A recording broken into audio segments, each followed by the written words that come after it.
안녕하세요. 오늘도 사연살롱을 찾아주셔서 감사합니다. 40대 여성이에요. 제가 워낙 일 욕심이 많아서 결혼이 다른 사람들에 비해 늦었어요. 사실 결혼도 할지 말지 고민이 많았는데 남편과 제가 인연이 있었는지 교제 중에 임신을 하게 되었고 찾아온 생명에 차마 나쁜 생각을 할 수 없어서 결혼을 하게 되었어요.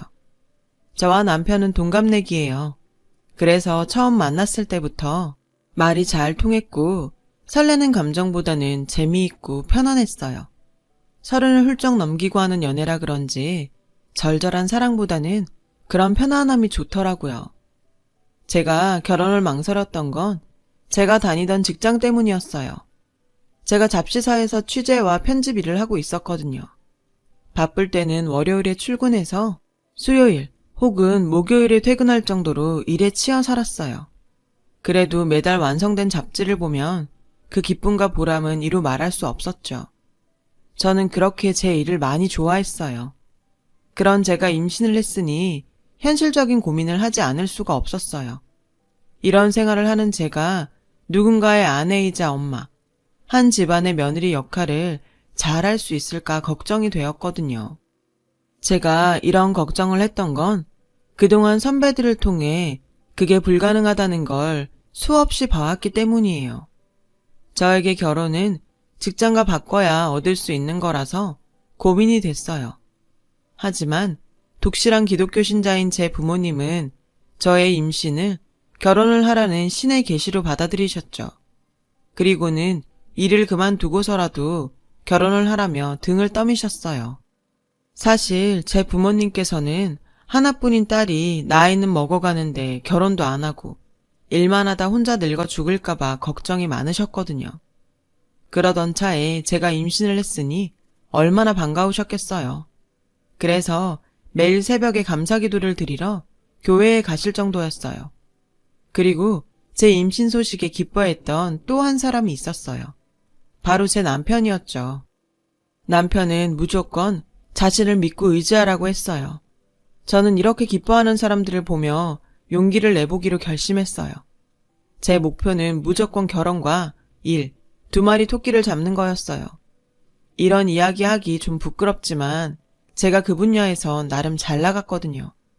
저는 제가 좋은 선례를 남겨 후배들에게 결혼해도 마음껏 일을 할 수 있다는 희망을 주고 싶었어요.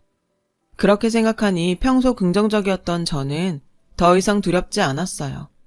오히려 벌써부터 주변에서 대단하다고 박수 쳐주는 그림만 머릿속에 그려졌죠. 무엇보다 코드도 잘 맞고 늘 친구 같은 남편이 곁에 있으니 앞으로의 제 인생이 설레기까지 했어요. 당시 남편은 의료 보조기 회사의 과장이었는데 입사 후 꾸준히 거래처가 늘어서 회사에서도 평판이 괜찮았어요. 남편은 영업이 적성에 맞는다고 했고 열심히 일하는 남편을 옆에서 볼 때마다 남자 하나는 잘 골랐다는 생각을 했어요. 그렇게 결혼 준비를 하던 저는 뱃속의 아이가 쌍둥이라는 걸 알게 되었어요. 아무리 사람 일은 예측할 수 없다지만 제가 쌍둥이 엄마가 될 거라고는 상상도 못한 일이라 쇼킹했어요. 쌍둥이라 그런가 배는 개월수보다 훨씬 빨리 불러왔어요. 조금이라도 무리를 하면 배가 뭉치고 하혈을 하는 등 저의 임신 기간은 그리 만만치 않았어요.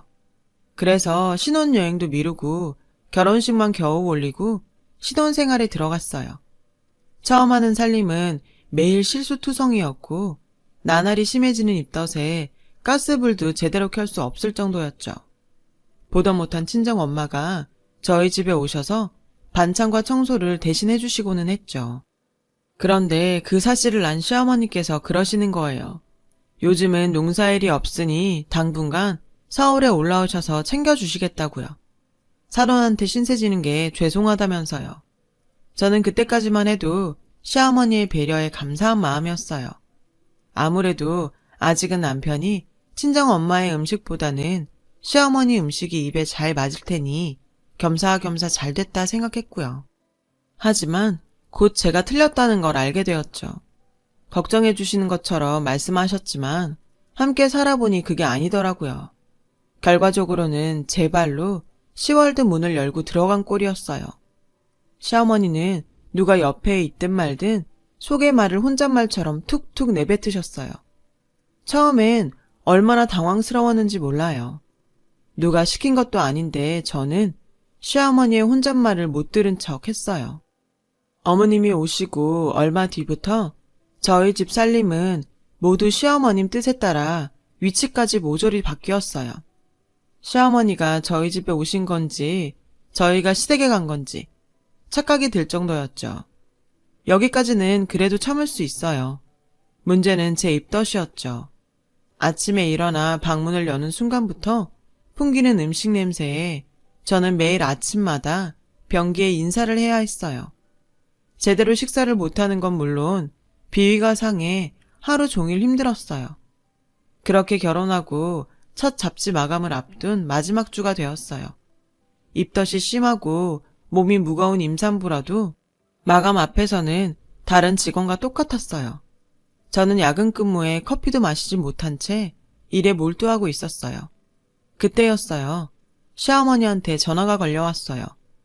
얘 아가, 너 많이 늦니? 죄송해요. 오늘은 많이 늦을 것 같아요.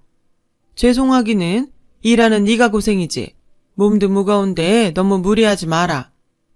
생각해보니 정신이 없어서 시어머니께 야근한다는 말도 못했더라고요. 그런데도 일하는 며느리를 이해해 주시니 그동안 쌓였던 불만이 언제 있었냐는 듯 사라질 정도였죠. 직장 동료들은 요즘 시어머니가 센스 있으시다며 저에게 부럽다고 했어요. 저는 임신을 하고도 이렇게 집에서 일하는 걸 인정받는 모습을 보일 수 있어서 어깨가 으쓱했어요.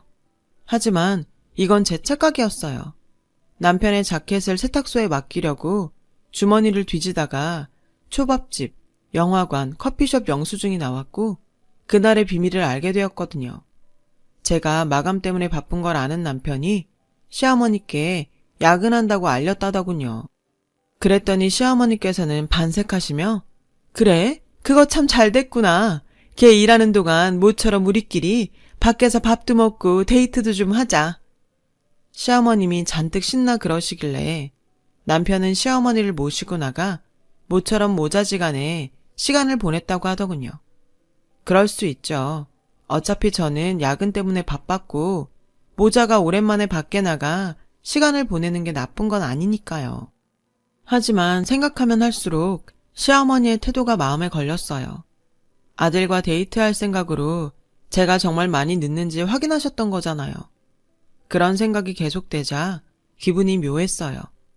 처음엔 호르몬 때문에 예민한가 했지만 우연히 시어머니 핸드폰에 저장된 남편의 번호를 보았더니 글쎄 내 첫사랑이라고 되어 있지 뭐예요. 그걸 보니 소름이 끼치더라고요.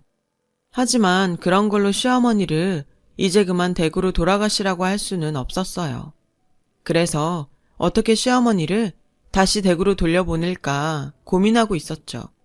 그러던 어느 날 뜻밖의 일이 생겼어요. 시댁에 혼자 남아 계시던 시아버지가 전화를 하신 거예요. 대체 언제까지 거기 있을 거야? 며느리 핑계대고 거기서 퍼져 있을 생각 말고 당장 내려와. 안 그래도 성질이 불같은 시아버지는 화가 많이 나셨는지 시어머니가 전화를 받자마자 다짜고짜 호통부터 치셨어요. 결국 시어머니는 찍소리도 못하고 돌아갈 짐을 짜기 시작하셨죠. 내가 전생에 나라를 팔아먹은 년도 아닌데 왜 이런 꼴을 당하고 사는 건지. 우리 아버지도 그렇지. 어떻게 딸을 저런 인간한테 시집을 보내. 내 팔자야. 시어머니의 혼잣말은 꽤나 크기 때문에 거실에 있던 우리 부부는 시어머니의 이야기를 전부 들을 수 있었어요. 그 이야기를 듣고 있던 남편은 자기 엄마가 불쌍하다고 하더군요. 같은 여자로서 저도 남편 말에 동의해요. 하지만 남편에게 받지 못한 사랑을 자기 아들에게 받으려고 하는 건 며느리로서 달갑지 않았어요. 그날 시어머니는 댁으로 돌아가셨어요. 저는 더욱 배가 불러왔고 슬슬 생활 곳곳에 구멍이 나기 시작했죠. 평소 완벽주의자인 저는 그게 은근히 스트레스였고 급기야 응급실 신세를 지게 되었어요. 계속 이러면 뱃속의 아이가 힘들어요. 노산이만큼 주의가 필요합니다. 당시 35이던 저는 의사 선생님으로부터 노산이라며 주의해야 한다는 얘기를 들었어요. 그 소리에 친정엄마는 육아휴직을 하던지 아니면 회사를 그만두라고 잔소리를 하셨어요. 남편 역시 처음으로 저에게 회사를 그만두라는 말을 하더군요. 자기가 일하고 싶어 하는 건 알지만 이러다 우리 애들이 잘못될까봐 무서워. 그래서 말인데 지금은 쉬는 게 어때? 일은 애 낳은 뒤에도 할 수 있잖아. 당신 몫까지 내가 열심히 벌게. 응? 친정엄마는 남편의 말에 옳았구나 하며 저에게 회사를 그만두라고 했어요. 호기롭게 2마리 토끼를 모두 잡겠다고 나섰던 저는 현실의 벽에 부딪혀 결국 하나를 손에서 놓고 말았어요. 처음에는 육아휴직을 하려고 했는데 3개월밖에 인정이 되지 않아서 울며 겨자 먹기로 사직을 하게 되었어요. 주변에서는 이참에 마음 편히 쉬라고 했지만 어림없는 소리였죠. 저는 쌍둥이 출산을 무사히 마친 뒤 돌까지만 육아를 하고 이후엔 다시 복직을 하자고 각오를 다졌어요. 하지만 쌍둥이 육아는 생각처럼 쉽지 않더라고요. 엄마는 하나인데 애는 둘이니 아주 미칠 것 같더라고요. 모유 수유는 꿈도 못 꿨어요. 제때 밥을 먹지 못해서인지 모유가 빨리 말라버렸거든요. 몸무게도 무려 10kg나 빠졌고요. 쌍둥이 육아로 인해 따로 운동할 필요가 없더라고요. 대신 빠진 살만큼 체력도 떨어졌고 제 삶의 질도 떨어졌어요. 가끔 너무 죽을 것 같을 땐 친정엄마가 와서 아이를 봐주셨어요. 하지만 친정엄마도 직장 생활을 하고 계셔서 저녁때가 다 되어서야 오셨죠. 그즈음 남편은 부장으로 승진해서 퇴근이 더 늦어졌어요. 결혼 전에 자기만 믿고 의지하라고 하던 남편은 코빼기도 보이지 않았어요. 덕분에 저는 말로만 듣던 독박 육아 신세가 되어버렸죠. 몸은 힘들고 바쁜데 마음은 외로운 게 그야말로 심신이 모두 괴로웠어요. 나중에 알았죠. 산후 우울증이라는 걸요. 하지만 남편은 제가 힘들다고 하소연을 할 때마다 시큰둥했어요. 사회생활을 하느라 자기가 더 힘들다며 집에서만큼은 쉬게 해달라고 하더군요. 저는 어이가 없었어요. 남편은 화가 나서 아무 말도 하지 않는 저에게 이렇게 말했어요. 빨래는 세탁기가 하고 밥은 밥통이 다 해주잖아. 자기는 애만 보면 되는 거 아냐. 애랑 같이 잘 수도 있고 얼마나 좋아. 투정 부리지 말고 나 좀 이해해주라. 이게 무슨 개벽다귀 같은 소리래요. 저는 저의 하소연을 투정이라고 말하는 남편을 봐줄 수 없었어요. 그래서 남편과 쌍둥이를 놔두고 집을 나와 호텔로 갔어요. 친정에 가면 걱정하실 게 뻔했고 저를 설득하실 게 분명했으니까요. 간만에 자유에 잠시 들뜨기도 했지만 저는 금세 마음이 불편해졌어요. 이왕 이렇게 된 거 그냥 즐기면 되는데 왜 이 순간에도 집 걱정을 하고 있는지 생각할수록 화가 났어요.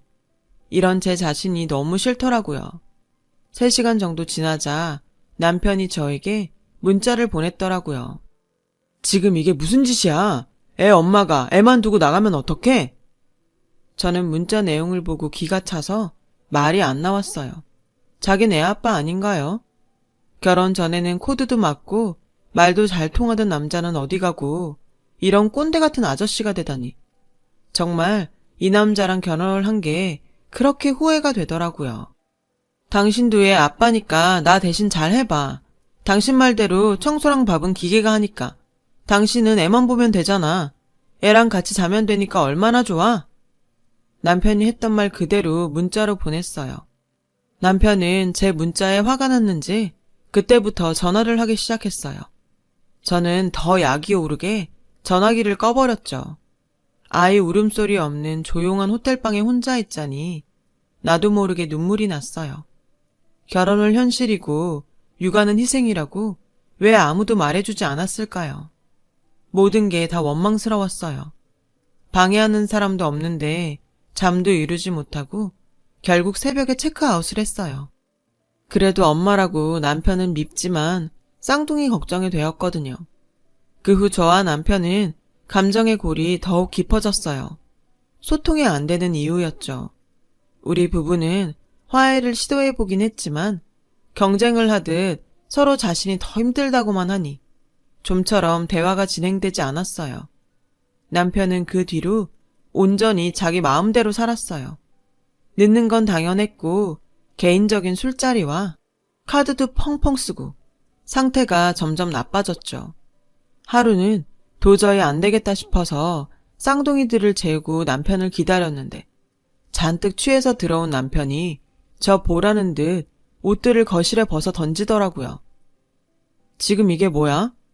보면 몰라? 밖에서 힘들게 일하고 온 남편 옷이잖아. 주워서 빨아. 집에서 편하게 놀고 먹는 주제에. 뭐? 편하게 놀고 먹어? 그래.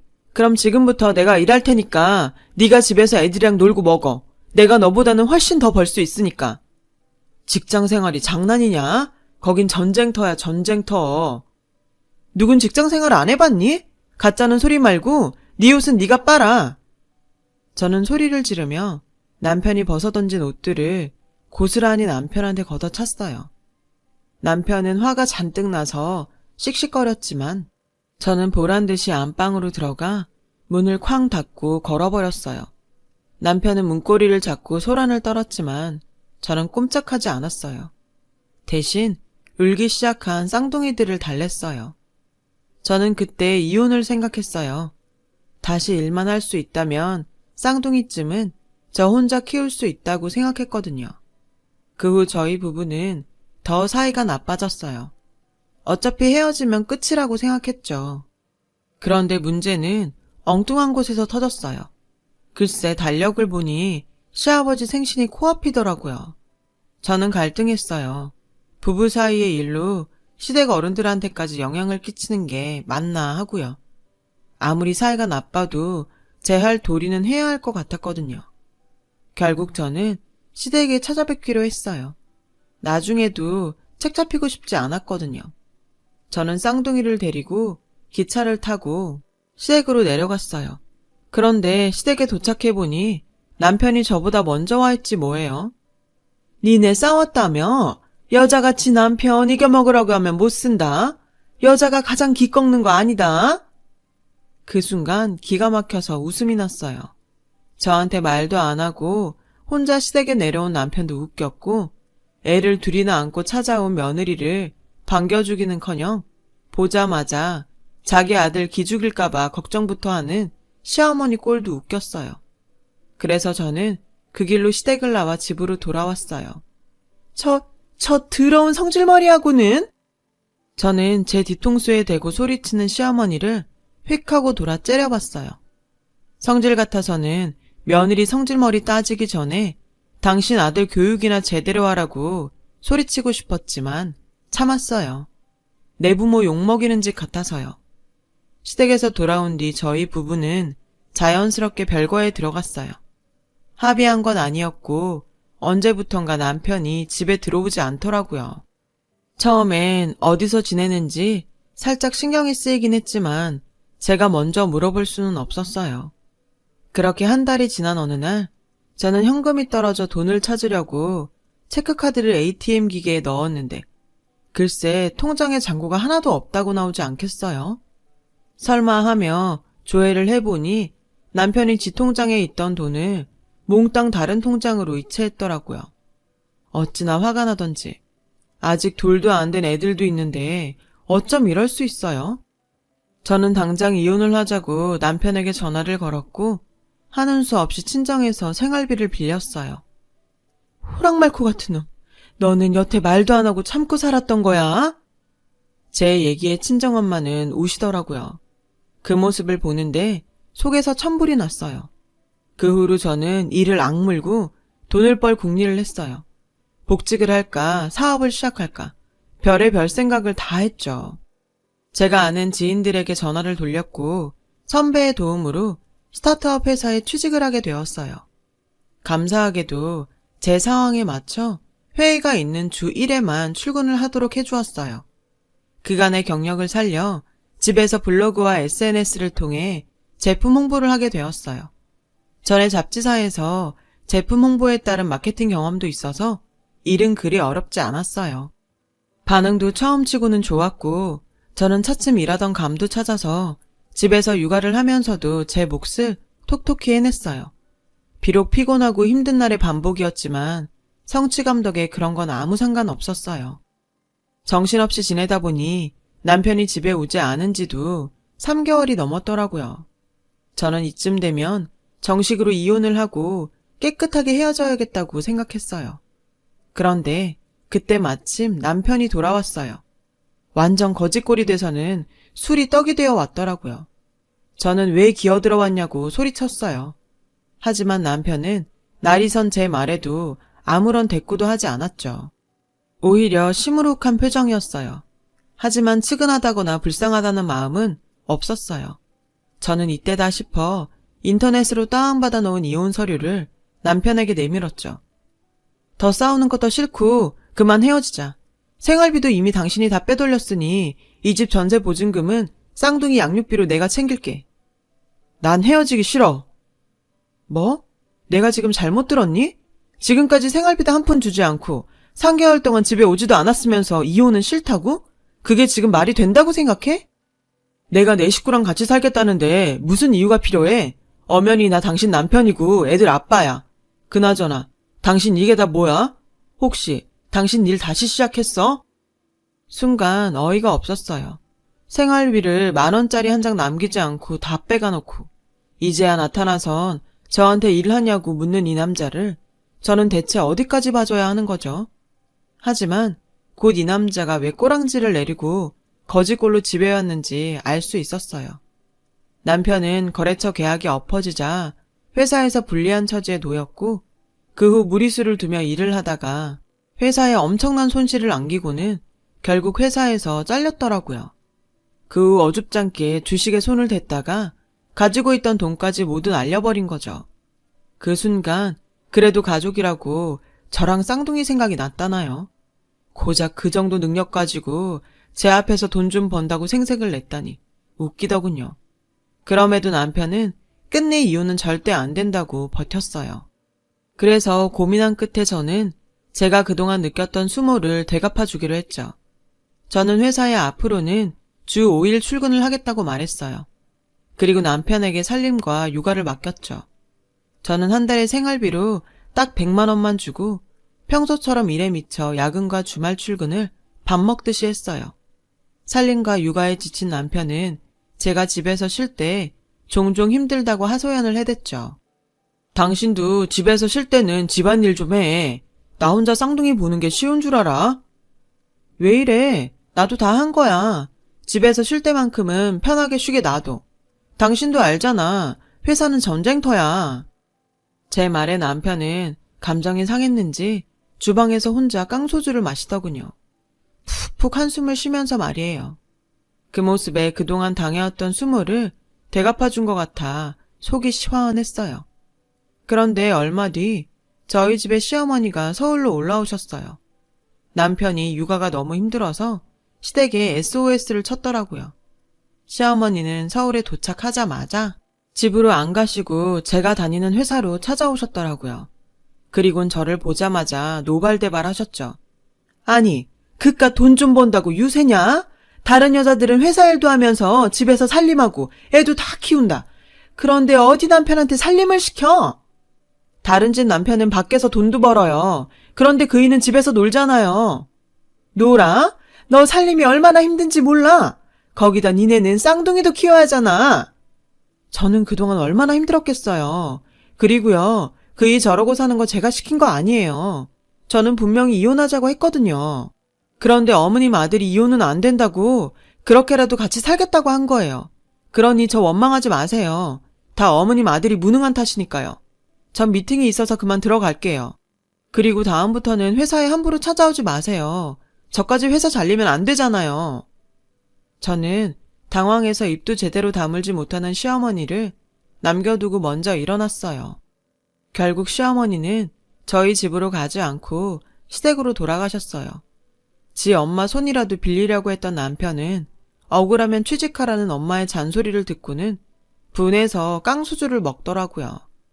저는 남편에게 생활비 말고 용돈으로 50만 원을 더 주기로 했어요.